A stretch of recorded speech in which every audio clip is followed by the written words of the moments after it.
We've been fighting a long time, and we have all lost so very much, so many loved ones gone. But you are not alone. There are pockets of resistance all around the planet. We are at the brink. You have no idea how important you are. If you're listening to this, you are the resistance. Ave Maria Stella, Dei Mater Alma, atque semper Virgo, Felix te porta. Everybody, Steve with Stanza-by-stanza. I'm coming at you with Michael Lichens. Did I say that right first? You said it perfectly. Thank you. I just noticed that after I should have asked him before we hit the record button. I'm sure I said his name right. Michael, welcome to the program. Thank you for coming on. How are you? Doing great today. Really happy to be here to talk about this book. I know we were talking before we recorded. It's a unique one to talk about, so we're really excited to be here. Yes, if anybody's asking, it's Dies Irae. You may have heard it once or twice, The Secrets of the Dead for Mass, but it's by Father Nicholas Aguirre, and Sophia has put it back out in print. And yeah, we're going to go through it. And if anybody's not familiar, Dies Irae, Dies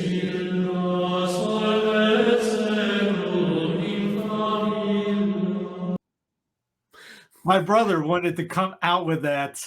After we basically reverted back when we played baseball, Nice. you have an entrance song. Yeah. How cool would it be if it come out of Dies Irae? The Day of Wrath seems to fit for sports, so yeah. So, Michael, tell us a little bit about the history of this chant. Absolutely. So we just played that little bit, and what I like to tell people, if you can find it, there was a great video from Canadian Broadcast Company. You've probably heard the Dies Irae just from watching movies. It gets used by composers a lot. Most famously, It's a Wonderful Life, but you also hear it used in The Lion King and Star Wars and a bunch of other movies. It's the most borrowed song.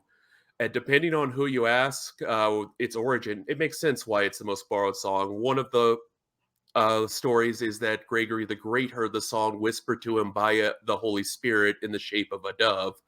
And that means God is the author of Dies Irae. Thomas of Solano is usually the author we attribute it to, who was, among many things, a poet, a composer, theologian, and a companion of St. Francis of Assisi. And again, it's a gift from God that was given to Thomas. And so from that moment on, Thomas of Solano was 13th century. So from that moment on, it became, we call it the Day of Wrath, but really it's the song of death. It's the song of judgment, the song to remind us about the end of our life, both its terror and its glory. Sometimes glory and terror all be in one thing because it is the Almighty we're talking about. So they can sometimes go together. And it is one that has been heard in countless funerals and countless events. And as I said at the beginning, many, many soundtracks.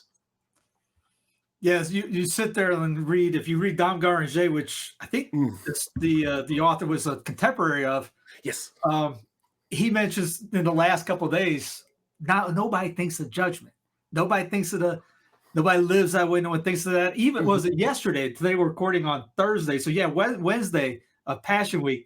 He mentions how people just act like we got a golden ticket, and that was back in his days, right?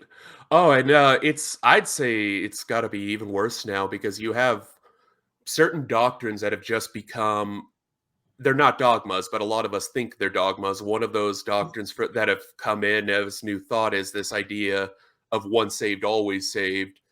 We don't believe that as Catholics. We don't believe that you can say the special words once and you never have to worry. Your stamp is done and God's going to let you in. No problem. And dude, I live in the South. You hear that? Oh my gosh! I can only imagine. There's this one place where there's a little old school carousel and train where you pay a quarter to get 50 cents to get on. Guy goes up. I got saved last weekend. Yeah, really? Good for you.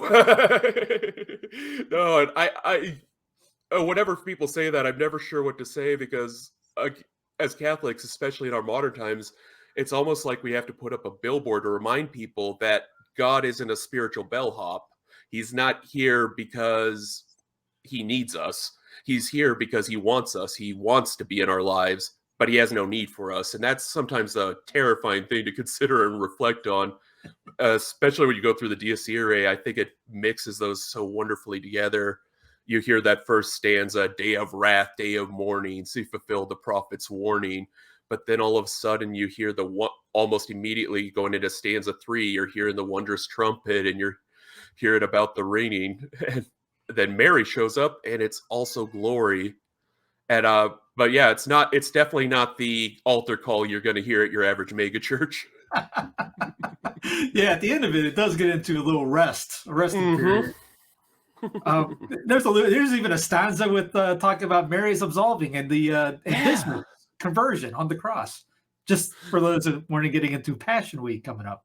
Yes, and in many ways, this is a song. I think of this, and of course, the Messiah around Advent, because there's something about the incarnation that at once is beautiful. It's my favorite thing we believe in as Catholics, that God became man so that we could join him. But it's also something that's a little terrifying, because that also means that our judge has lived both fully man and fully God and is well aware of us.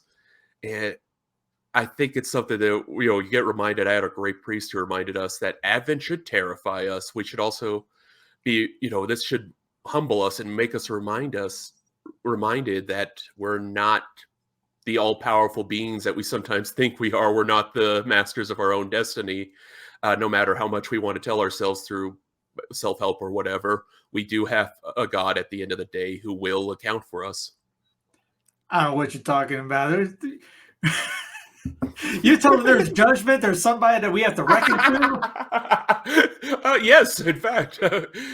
So read to the end of the stanzas, and there's a big news here. But yes, we do have someone we're accountable to. Someone who gave us commands, told us how we had to live, how to treat each other, and tells us straight up how we treat one another is how we treat him.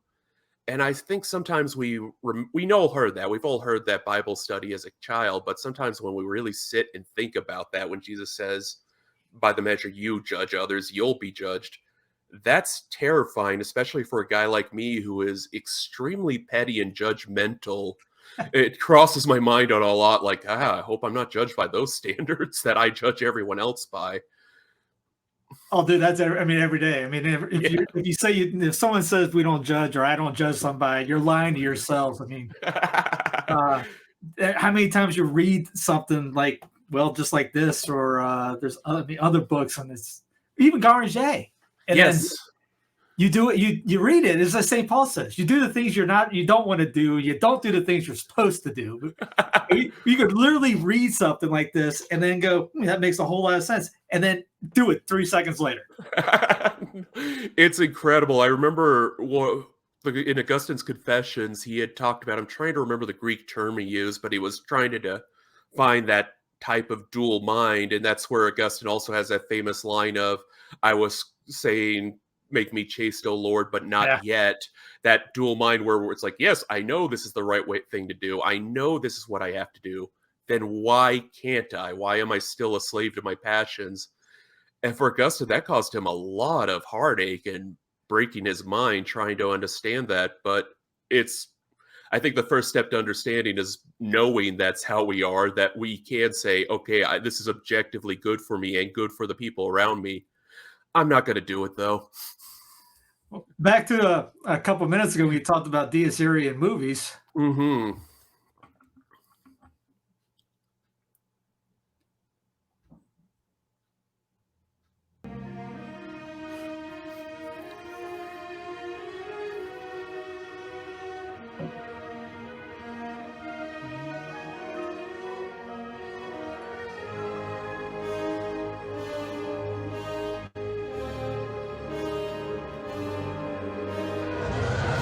I never noticed it until you mentioned this. Right? It's once you hear it, you won't unhear it now. Kill him.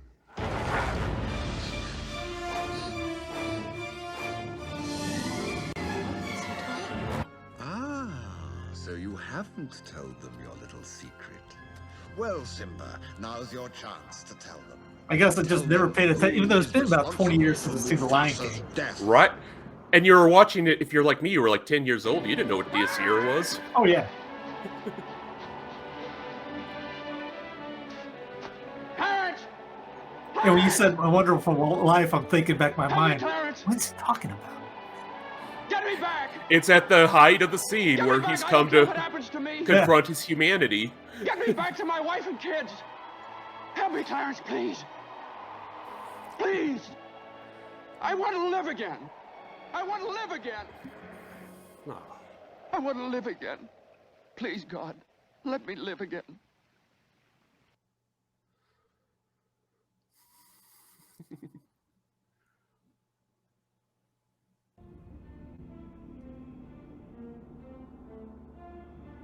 Huh. Yeah. You can hear it now, right? Yeah, yeah. Very faintly, yeah.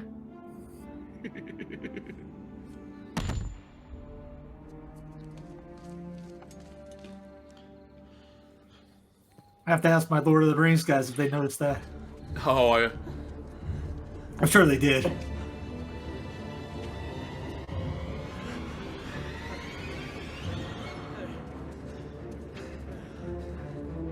Huh, yeah.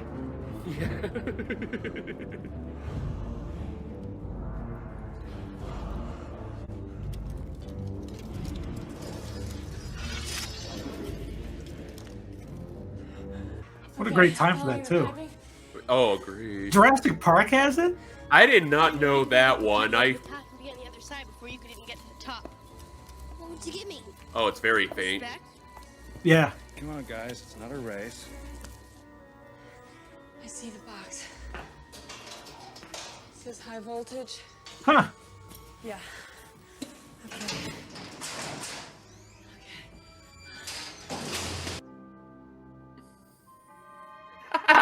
Groundhog Day, really? I was waiting for Rocky to come up next.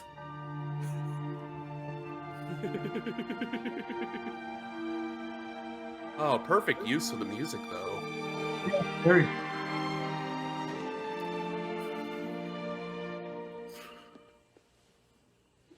It was either that or R. Kelly, I Can Believe I Can Fly, but The Superman theme. He was a really, really great guy. I really, really liked him. I never noticed half those movies. I noticed a few once I had been exposed to how freaking it was. I started listening for it a lot more, and every once in a while I'll be surprised. And Jurassic Park, I never heard, though. That's amazing.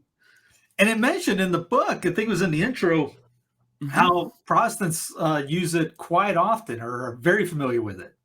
Yeah, it's surprising. It's one that a lot of Protestant composers, especially the 18th century, used within their music. Handel being one of the more famous, of course. So it's one of those things that even when you separate from the church, some traditions, of course, still remain. We still have crucifixes and things like that, even in the lowest of low church denominations. But it's weird that like Dies Irae seems to be one of those timeless songs. And if it's true that this was given to St. Gregory or St. Thomas from God, makes sense why it would endure to the end of the age. Tell us a little bit about Father Greer. Absolutely. He wrote, this is a book, if you read anything from the 19th century afterwards about the liturgy, you'll probably hear him quoted, particularly from his book, The Holy Sacrifice of the Mass. Similar to Don Prosper, this is a, cornerstone work to give you the history of the liturgy and how the liturgy functions in each and every symbol. If you really wanted to terrify but also delight your RCIA or CCD students, you could definitely give them the book and assign pages. But So what Michael's saying is do that. Yes. Oh, please. It gives my seal of approval. That will bring more people into the church, guaranteed. Yeah. I was telling Mike off camera is I didn't notice that Father Greer wrote it till I actually looked at the name until I got the book. And there's quite a few priests that have mentioned him in the sermons on the channel. And if you try to do a search, you'll never find a photo. It's hard to find any information on him, much less the right spelling. But this is one of the first books out back in print that he's done, right? It is. He wrote quite a bit about, especially about the liturgy. This was one of his more unique works, just because there isn't. If you go to your library and look up Dies Irae, you're likely to find mostly CDs, maybe some sheet music, not something like this that is a full exploration of the words, but also how it's used in the liturgy.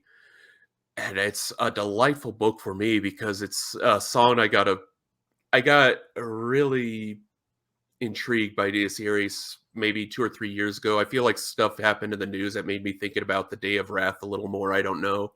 But it was delightful to get into, and then to hear it in every movie. Sometimes I'll just be watching TV and I'll hear the music, and to have this resource to really get into the meaning of each stanza is pure delight. You go back to the movies. Maybe it's just me. I just never focused on really the soundtracks. I just, I'm focused on watching it. But yeah, it's fascinating. It was Jurassic Park, all those other movies going, oh yeah, now I see. Now that you're paying attention, it's kind of like FedEx. Can you see the arrow? Most people can't see the arrow, but wherever you see the arrow, you can't stop seeing that arrow. Right.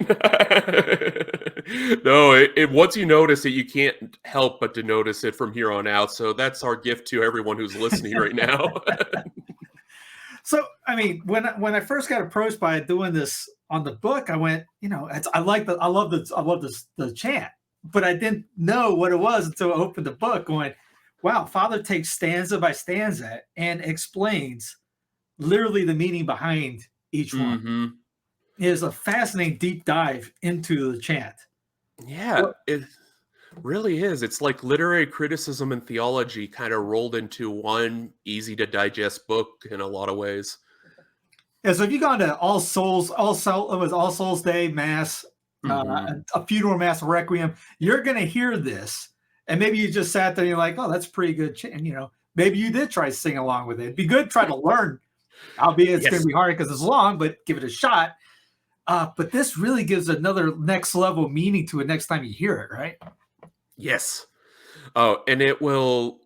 And what I love about each stanza is full of so much meaning and history. Just even that first one, there's the end where it talks about David and Sybil, basically telling you that the prophecies of the Lord's return are prophesied both in the Old Testament, but also in Catholic tradition. We believe that the pagans even had some knowledge that God was even warning the pagans of this happening to get them ready.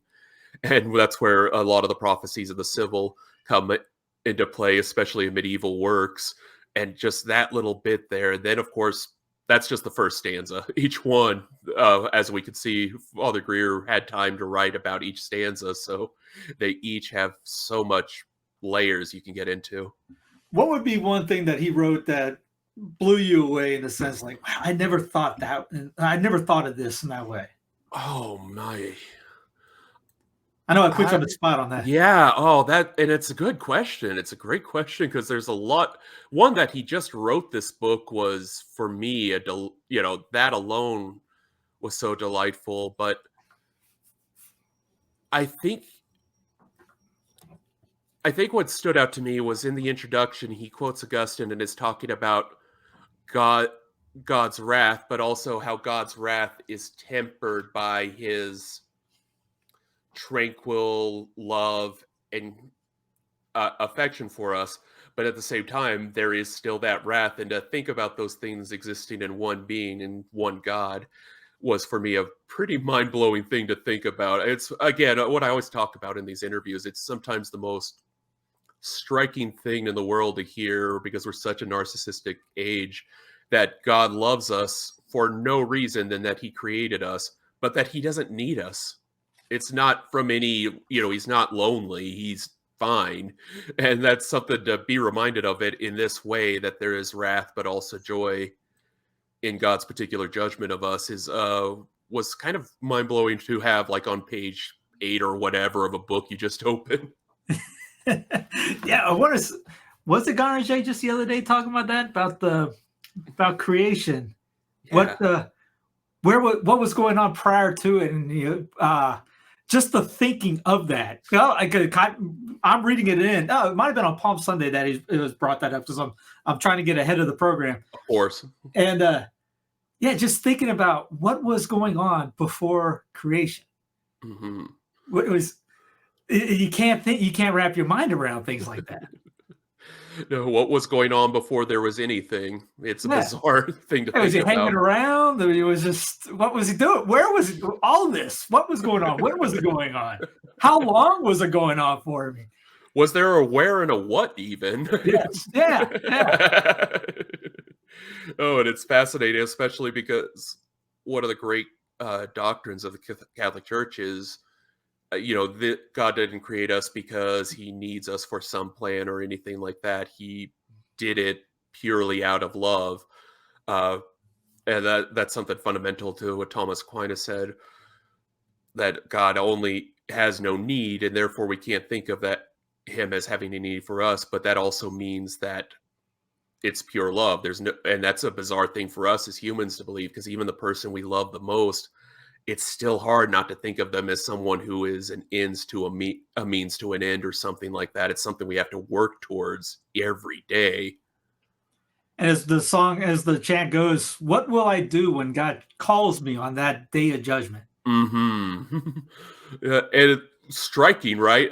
Something a priest would often say in his homilies, to ask yourself, what would God think of me right now if he walked in? And that's a strange way to see it, because he's always watching. He can see you, but it recontextualizes everything. Like, what would God think of you right now if he saw how you were talking to your coworkers, or how you were, I'm going to use me as a perfect example.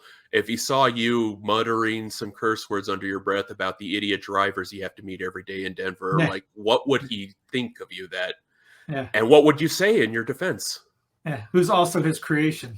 Yeah, it was also their creation, and made in the image and likeness of God, and therefore has dignity. Yeah. And it's something I often forget, as you can tell. And was it I'll go back to Don Prosper. Was it the stoning of Christ? And he compares it to, down the road, they will be asking the mountains to cover themselves up on this day of judgment, and they won't be able to do it. Oh. You hear about that before. You heard that phrase, that verse, but you play it in the Irae. You think about Judgment Day. How bad can it be? And you're wanting the mountains to hide you, and you won't be able to hide from anything. Mm-hmm. Mm-hmm. Oh, and it's because being itself, it's going to see and also knows your judgments, like why you did the things you did, which is something we as humans don't have access to. Half the time, other humans confuse us because we can't understand their motivations. God doesn't have that problem. What have others come up to you? Others that brought up the book have said to you about maybe a conversion? Did anybody hear it going, I need to look into the religion a little bit more? Has that ever happened in your life or a time around this? I haven't heard anyone I've definitely known people who felt called to Catholic Church after hearing beautiful chant and things like that, because that kind of artistic patrimony is just, it says so much, and it's like the Miserere. Yeah. Oh goodness. Yeah. And even just beautiful Gothic or Baroque church, like something where this art I have heard of people. In fact, I've known a few friends who, like, when they walked into a church with me and saw this beautiful Baroque church and heard me describing the various things, that they said, okay, I want to know what more is there to this? And that could serve as a great doorway to show people. And it's universal. Everyone from, the most hard-hearted atheist to your Catholic grandma loves art and music. They love beautiful things. We could go into the theories why that is, but we universally do love beautiful things, and beauty is a mark of its creator. So we should share those beautiful things. And the Dies Irae is stunningly beautiful.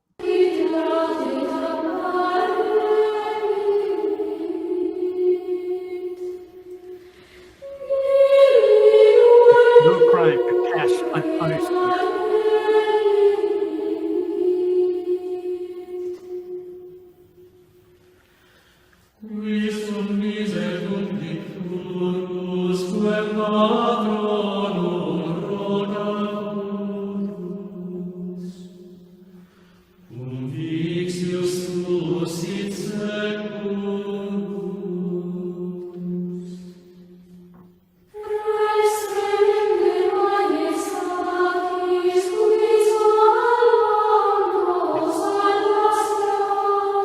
I have this painting in our prayer room. All right. It's always great to see like the people getting pulled and they're trying to get away. Yes. But it goes into the song, you know, just like just a minute ago. Who will intercede for me? Mm-hmm. And then, you know, what can I, a frail person, do? What can, you know, it's that almost is a reflection back to the book of Job when Job asks, I think it's in the 23rd chapter, what can I do to God? What he wants, he does. And who can stop him? And it's something we don't think about, I think, in modern times. I make the joke about the spiritual bellhop, but we also forget that it is a fearsome, like, this is the creator of the universe. He knows all your thoughts, all your deeds, and yet we still feel the need to hide ourselves from him. And it's the strangest of human activities I'm still trying to wrap my mind around. What is one of your favorite stanzas in? Ooh. Oh, goodness. We were talking actually before the 13th stanza, which, you know, I think it's like you who absolved Mary and her the robber.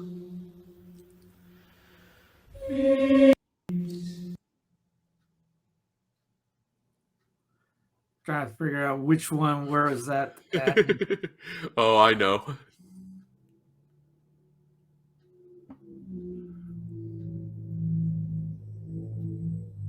Is that it? Did I go back? No. Has to be back in this way.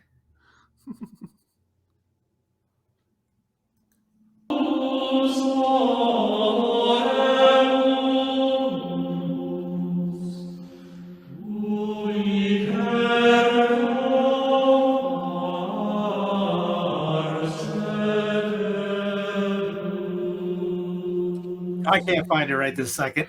That's okay. But yeah, there's that one, and then it goes into the 14th stanza, even saying, you know, my prayers aren't worthy. You know, what can they do? But God, you are gracious and good, and so you will do what I can, and I will be cast into the everlasting fire. Basically, as one of the core tenets of the Christian message is, we're all pretty terrible, but God loves us anyways. And if we could wrap our minds around that, we could also wrap our minds around the fact that that is the greatest gift, that even the one who can see all our motivations and all our thoughts still wants to be with us. Most people don't want to be with me when I'm cranky. So No. to know that there's still someone that wants to be with me is a very powerful message indeed. So when he's talking about it here, when this is from the book, is Yeah. I think about 4 pages on the 13th stanza. The last paragraph, the story of the penitent thief, is pertinent here, not only because it incites and encourages the sinner to do penance, but also because it may be applied typically to the last judgment. Christ's crucifixion between 2 thieves, quote, shows more clearly that his passion and death was undergone for the sins of men with and for the sinners. The conversion and pardoning of the penitent thief shows the efficacy of the death of Christ and its application to all, even the greatest sinners, provided they are willing to accept his pardon, whereas the impenitence of the other thief indicates that not all sinners will have a share in the grace of the redemption. It goes on for another few sentences too. But yeah, just that you hear it, you know the story, but thinking about everything that goes around in it, we might just overthink it, I guess, or not even. We just go try and kind of like gloss by it without giving it a thought. No, it's a lot like I live in a really lovely part of Denver with some historic homes, and there's one brick house I walk by every single day. And it took me a year of walking by that house before I noticed that its front entrance had some really lovely stained glass. And I mean, I saw this thing every day. I knew its lines, but I never noticed the stained glass because it was just one small part of it, but it's a beautiful part of the house. With these kind of stories, we hear them so often. You know, I was the kid in Sunday school with the felt board and the stories. And because they become, I think sometimes the familiar becomes comfortable and we don't consider it. So we need someone, like that Chestertonian idea of like, get lost on your path home, even though you know the way, because then you can actually get to know the things you're talking about. Yeah, no, there's it's a mockery of the cell phone, but I think it's on YouTube. Everyone's standing there looking at their dumb phones, and you see only a couple people with their heads up looking around, and the key part of it is he, in this one life, runs into his wife, and the other part, they just gloss by each other because they're looking down at their phones. That's a good PSA. That's a very good PSA. Now the whole chant has some joy at the end of it. Yes.